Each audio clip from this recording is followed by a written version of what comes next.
What's up, everybody? Welcome back. Thank you so much for taking the time and hanging out with me and clicking on this video. Today we're gonna unbox my brand new DJI Osmo Mobile 2.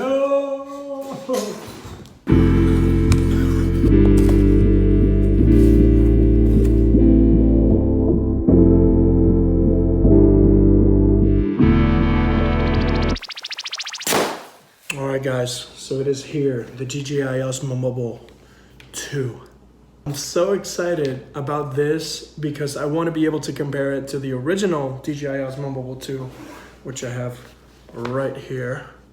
And then of course I have the Smooth Q somewhere around here.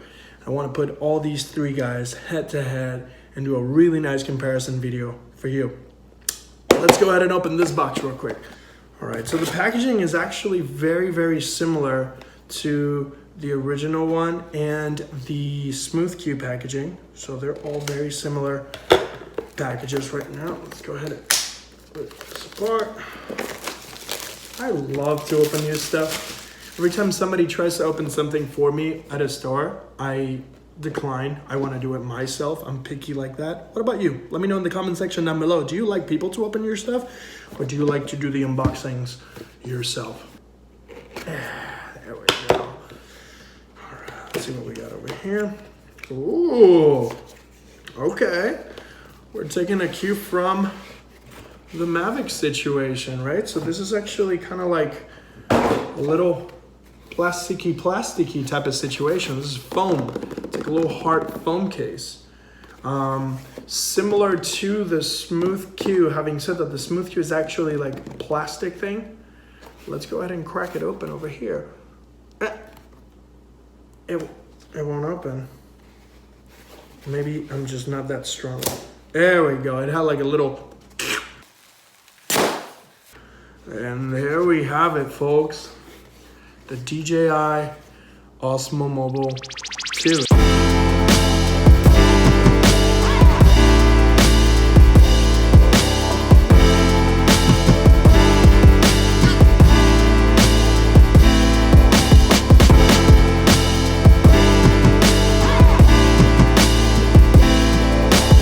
It's actually kind of like a really nice gray color in contrast to the other stabilizers.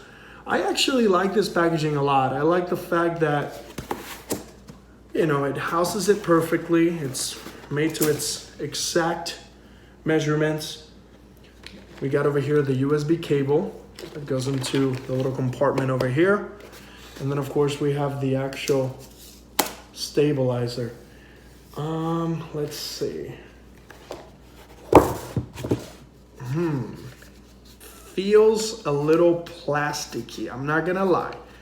It feels definitely a little plasticky, and damn it, it doesn't do 360. I knew this. I don't know why I'm getting a little angry right now, but this just pisses me off.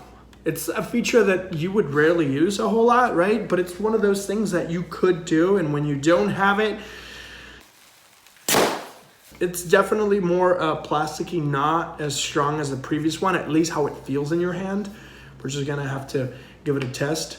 And then we have over here the little buttons, right? We got the little joystick up and down. We got the menu button or mode button. That's how you turn it on as well. Record or take a picture button. Right over here we have a little USB port. There we go. That's for you to be able to charge your smartphones. And of course at the bottom, damn it, I wanted it so bad, and then Smooth Q had it, but now we have it on a DJI product. The phone that I'm using right now on this tripod, I'm actually able now to put it and use it to kind of like vlog seamlessly, and I don't have to be switching between tripod and DJI Osmo Mobile. And then of course on the side we have the little USB port. It says powered by DJI. I'm not gonna lie, this is an exact copy of the Smooth Q. I know I got a lot of hate from the last one, a lot of dislikes. I do not care. But this looks exactly like the Smooth Q. I wouldn't be surprised if this is actually made by them. And even the mechanism is the same, right? Wow. It's incredible. Yeah, you had the same twist knob over here. That way you could rotate the phone from portrait to landscape, right? You can go from landscape orientation to portrait orientation. Pretty cool stuff. But this is not new. The good thing though is that we're able to use this type of design, of course, your zoom in switch. We're gonna see how that goes with the actual DJI software, which in my preference, it's superior to everything out there that I've seen of the Smooth Q application, the Shiyun Play app. It's pretty good, and it gives you a lot of controls that you cannot find on DJI Go app. Having said that, DJI has the tracking and all the other modes on point. They have their finger on the dial on that. It seems like DJI just simply took what they did well and then just made it cheaper. They still have the original DJI Osmo Mobile available on sale because I feel there are two separate types of gimbals. I don't think if you have a DJI Osmo Mobile 1, you might necessarily need this unless you find the tripod and the ability to do portrait compelling. I feel this is definitely very attractive to new gimbal owners. I am missing the little trigger in the back because it was kind of like a clutch. It was easier to maneuver. And that's one of the critiques that I had with the Smooth Q is that you had to memorize the modes. So you could double click to do one thing, click once to do another thing. And at the time when you're filming, you might not be acclimated enough with the modes. You might make a mistake. You might not get the shot that you want. That's one of the reasons why I'm still considering keeping my regular DJI, because just for running and gunning, lock it in and go. I like the trigger. I wish they could have just kept the trigger. How hard would that be? I don't know. Anyways, I'm not an engineer. See what's up. And then let's see what else is in the box because I heard some rattling.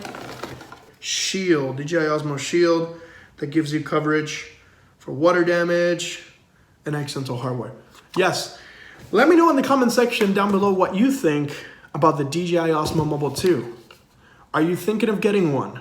Do you want a comparison with the Smooth Q? I'm probably gonna do it realistically, but let me know in the comment section down below what's your favorite feature about the DJI Osmo Mobile 2 and what type of comparison videos would you like me to create for you.